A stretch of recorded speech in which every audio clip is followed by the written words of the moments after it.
bismillahir rahmanir rahim barke borom Tuuba sëriñ Malick Basin Si radiyallahu ta'ala anhu nijaayam mas naa tawat ju metti mu ñëw ci sëriñ Tuuba xaadalahu llaahu maxtaara lahu ne ko dama bëgg nga bindal ko saafara. sëriñ bi ne ko jox ma alliwo jee mu jox ko mu bind ca ba mu fees mu raxas ko ci ab këll jox ko ne ko boo demee na ko naan te lu mu wax na nga ko déglu te jàpp ko bu baax boo delsee nga nettali ma ko.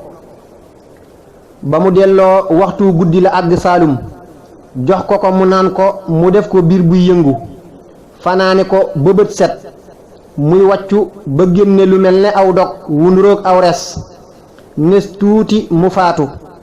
sëriñ Malick jël loolee mu wàccu ëndaale ko wan ko sëriñ bi mu koy xool ba mu yàgg mu ne ko Malick yaa ko dimbali sa nijaay.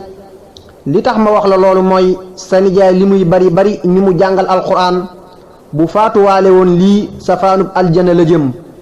lii mooy ak rëy day sax ci biirum nit mel ne ab cër ku ko faatuwaale faw nga dem sawara ndax cërub sunu borom la subhanahu wa taala. moo tax ma ne la yaa ko dimbali sa nijaay ndax dañu rëy gi mi ngi sababoo ci yow. yàlla na sunu borom delloo dimbali ci barke borom Tuuba te musal nu ci rëy ak mboolem ayib yépp.